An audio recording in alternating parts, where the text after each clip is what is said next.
Assalamualaikum. Ya hari ini Cortez kita bawa kantor.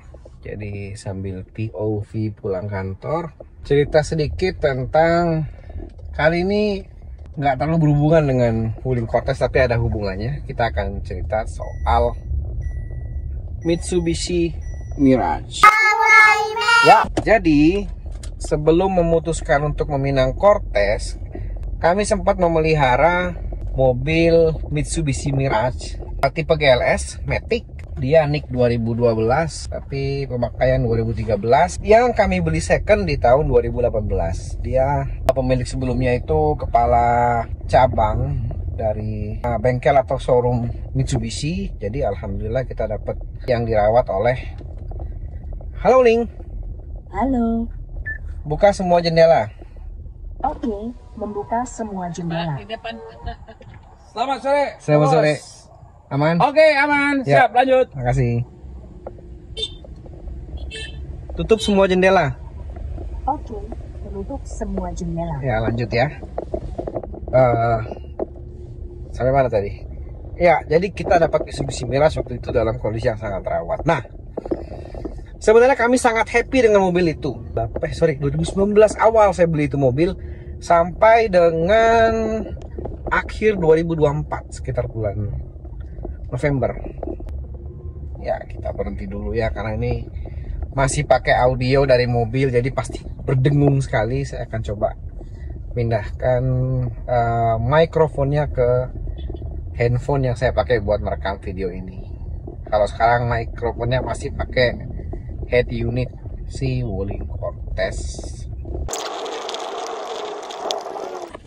Assalamualaikum, kembali lagi dengan Samurai Max. Ya, lanjut ya. Kita tadi bahas tentang Mitsubishi Mirage. Jadi kami sangat happy dengan mobil itu. Jadi Mirage itu dulu sejarahnya kenapa kita beli, karena awalnya nonton channelnya Bang Ridwan Hanif, dimana Mitsubishi Mirage itu menurut Bang Ridwan Hanif dia adalah city car yang tidak termasuk LCGC, dan dia merupakan unit yang sangat nyaman dan cocok lah buat pasangan yang baru menikah gitu ya, dengan budget yang segitu. Jadi memang dulu impian kami setelah menikah itu pengen punya city car yang bukan LCGC. Jadi memang nonton review-reviewnya zaman itu yang kira-kira bisa terjangkau untuk kita miliki. Dulu nontonnya itu Mitsubishi Mirage, Etios Valco, sama Daihatsu Sirion. Sebenarnya Brio juga kita pertimbangkan ya, tapi akhirnya dia menjadi low priority karena dimensinya terlalu kecil. Jadi melihatnya memang kayak LCGC banget gitu. Nah, ringkas cerita, kemudian itu tahun 2012-13 ya. Masih jauh ya, masih belum nikah waktu itu. Setelah menikah sekitar 3 atau 4 tahun kemudian, 2017-an itu saya nonton lagi Bang Ridwan Hanif tuh bikin kayak 4 tahun pemakaian Mitsubishi Mirage.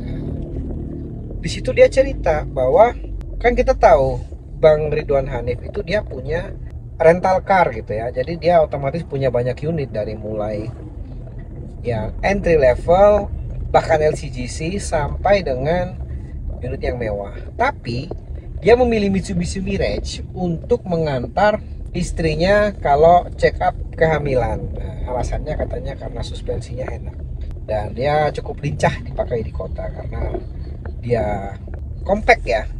Compact city car, sangat compact lebih tepatnya. Kami dulu suka sekali sama mobil Mitsubishi Mirage dan puas gitu ya, maksudnya membeli tidak menyesal, sangat happy memiliki mobil itu. Bahkan sampai sekarang pun kalau bisa masih punya itu mobil, tapi memang terpaksa harus kami Lego.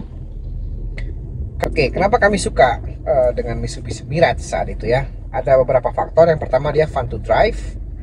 Yang kedua, suspensinya nyaman. Yang ketiga, konsumsi BBM-nya sangat irit. Dan yang keempat, bagasinya cukup lebar atau luas gitu ya. Cukup lah untuk kita bawa stroller yang gede atau koper gede gitu. Nah, coba kita breakdown satu persatu. Fun to drive.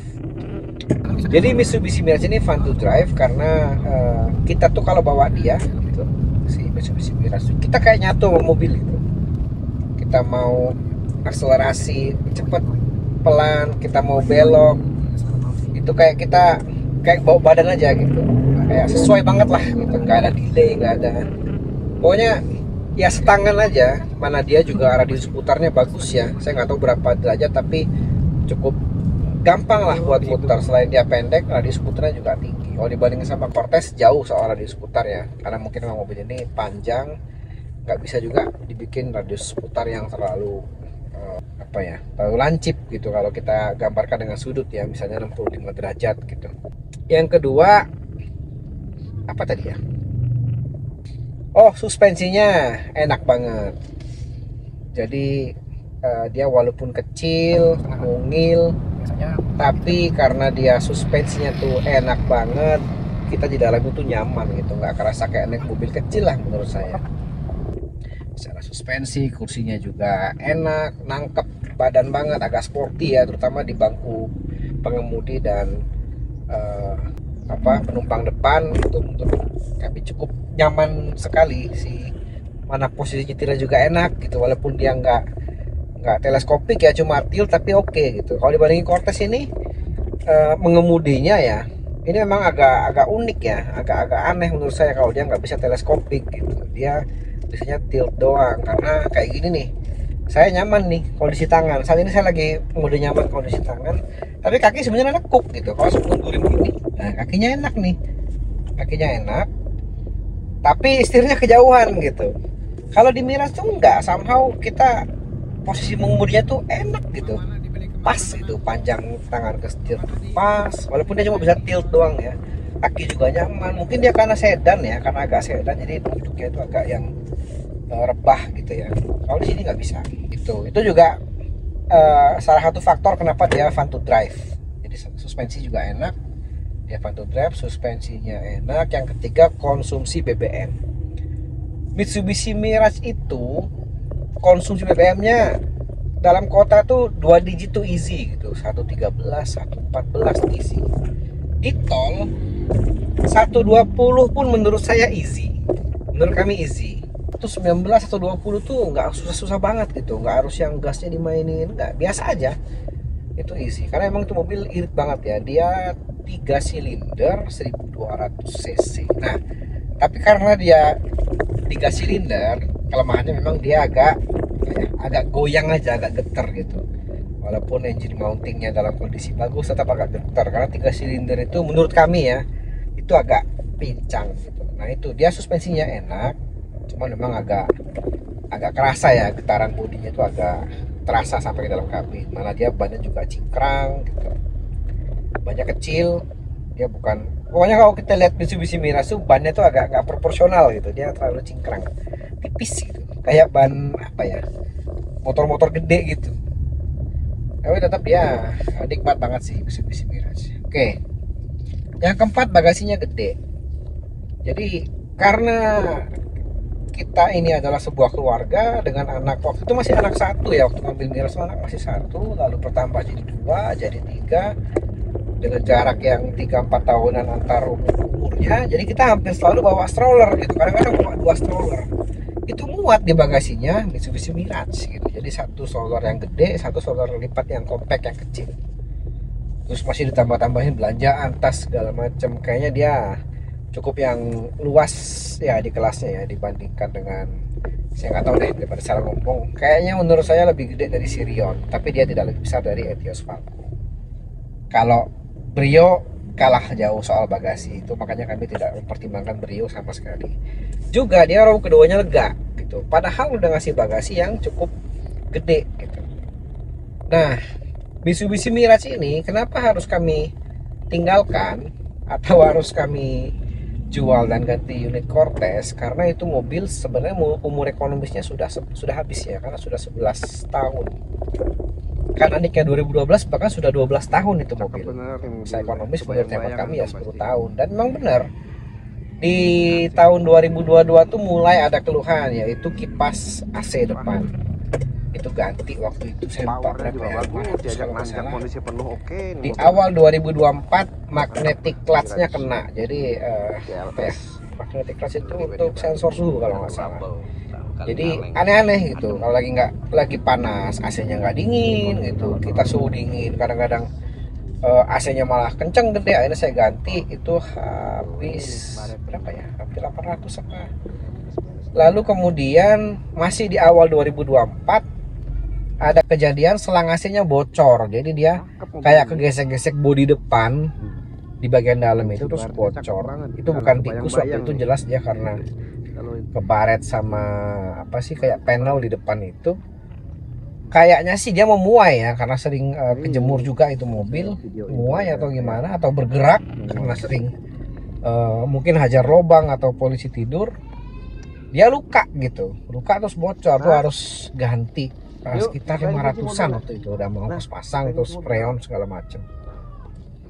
Yang terakhir di pertengahan 2024 kena evaporatornya, dan itu harus ganti ya, habis jutaan sama pasang. Selebihnya tidak ada masalah di mobil Mitsubishi Mirage ini. Tapi kalau ditanya pernah mogok atau enggak, pernahnya itu ketika masa akinya habis. Jadi sejak 2019 awal kita pelihara, saya itu ganti aki di tahun 2020, 2022 dan akhir 2024 menjelang saya jual. Itu pagi-pagi nggak bisa di starter, tapi ya wajar lah, umur aki 2 tahun. Nah, kita mulai khawatir nih karena satu persatu spare part mulai kena. Oh, ada satu lagi, sensor oksigennya kena. Jadi ada indikator gambar mesin itu yang nyala terus gitu. Kita tanya ke bengkel, bukan beres ya, waktu itu ke salah satu bengkel ternama. Itu dia bilang ini sensor oksigen. Oke, sensor oksigen. Nah, di sini ada misinformation. Dia bilang kalau mau ganti 2,5 juta, dan saya percaya dan saya tidak googling. Terus saya mulai merasa di tahun 2024 itu bensinnya kok jadi agak makan ya, agak boros ya gitu. Saat udah ganti mobil, kemarin nonton video nggak sengaja tentang sensor oksigen. Ternyata sensor oksigen itu kalau rusak ya bikin mobil jadi bingung gitu. Dia harus ngasih BBM berapa nih ke piston ya, saya nggak tahu ya, nggak terlalu paham soal itu. Tapi gara-gara sensor oksigennya rusak, maka dia juga bingung gitu ngasih konsumsi BBM-nya berapa. Akhirnya mungkin itulah yang mengakibatkan mobil Mitsubishi Mirage itu jadi agak boros. Dan saya baru tahu dari calon-calon pembeli waktu kita coba jual mobil itu, bahwa harga sensor oksigen ternyata cuma 400 sampai 500 ribu aja. Tahu gitu saya ganti ya, karena impactnya ke keborosan bensin segala macem. Nah, jadi atas pertimbangan-pertimbangan itu kami juga berpikir nih, mobil usianya udah 11-12 tahun, masa ekonomisnya sudah habis, pasti satu persatu akan ada spare part yang minta ganti. Kayaknya kami nggak cukup mampu atau mau gitu untuk melakukan itu di mobil yang sudah tua gitu. Akhirnya mempertimbangkan satu dan lain hal, termasuk yang tadi saya sebutkan, kita harus beralih ke mobil yang lebih besar karena keluarga juga. Kita sering jalan bareng, suka ngajak keluarga juga, anak 3 semakin gede. Ya diputuskanlah mengambil Wuling Cortez yang ternyata konsumsi BBM-nya 2-3 kali lebih boros daripada Mitsubishi Mirage. Itulah alasannya kenapa saya suka upload video tentang konsumsi BBM. Jadi sebenarnya kaget gitu, tapi nggak apple to apple juga bandingin city car semacam Mitsubishi Mirage dengan mobil bongsor kayak Wuling Cortez. Kita harus bandinginnya yang sepadan lah, kayak Innova gitu ya. Itu jadi, tapi kita sudah tahu ya, dan sebelum ngambil Cortez kita sudah belajar gitu, kita sudah pertimbangkan ini itu, dan memang Cortez ini dipakai 3-5 km aja tiap harinya. Lebih sering dibawa istri untuk antar jemput anak, saya biasanya naik motor. Jadi ya udahlah, kita toh satu hari cuma 3-5 km dipakai. Kalaupun kita mau jalan-jalan jauh gitu, kita udah punya unit yang ready, yang bisa bawa banyak muatan gitu ya. Karena mobil ini dia 3 row ketiga itu bisa diduduki secara full size oleh orang dewasa. Kita bawa berapa koper di belakang pun 3 row ini masih bisa diduduki dengan full gitu. Jadi nggak makan jatah orang buat duduk atau tidur. Anyway, Mitsubishi Mirage ini menurut kami masih worth to buy, khususnya buat pasangan-pasangan yang baru menikah, yang punya budget mungkin 60-70 juta, harusnya masih dapat yang produksi terakhir ya, tahun 2016 yang Exit. Yang Exit itu udah keyless entry dia. Kalau kami dulu punya tuh nggak keyless entry ya. Walaupun fiturnya lumayan gitu, kayak udah auto climate control, kemudian ada sensor yang memperingatkan kita kalau lupa matiin lampu misalnya supaya aki nggak boncos.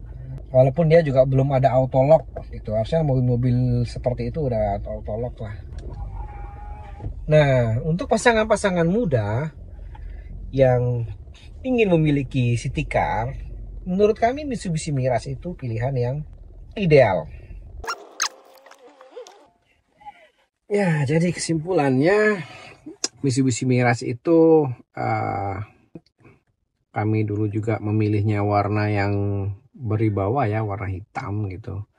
Dulu tuh ada pilihan, sebenarnya ada yang nawarin Mitsubishi Exit zaman itu, cuman satu saya tidak mampu beli, kemudian warnanya saya tidak suka karena Tosca ya. Hijau muda, kuning muda itu kalau udah lama kejemur biasanya catnya pudar. Jadi kita memilih warna hitam waktu itu. Kesimpulannya, Mitsubishi Mirage itu dia satu fun to drive, dia suspensinya enak, dia konsumsi BBM-nya hemat atau efisien, dan dia bagasinya lebar. Dia juga keren city car, tidak berasa LCGC ya. Jadi untuk pasangan-pasangan muda yang baru menikah yang punya budget 60-70 juta kayaknya masih dapat deh Mitsubishi Mirage yang udah tipe Exit, yang udah ada spoiler di belakang, kemudian dia ada keyless entry, push start stop engine button, dan pilihlah warna-warna yang berwibawa, hitam, grey, putih. Ya walaupun warna itu selera ya, tapi menurut kami itu layak dicoba. Sampai jumpa di Samurai Max selanjutnya. Wassalamualaikum. Terima kasih sudah menonton. Opini Samurai Max merupakan opini otomotif entusias dan bukan otomotif expert.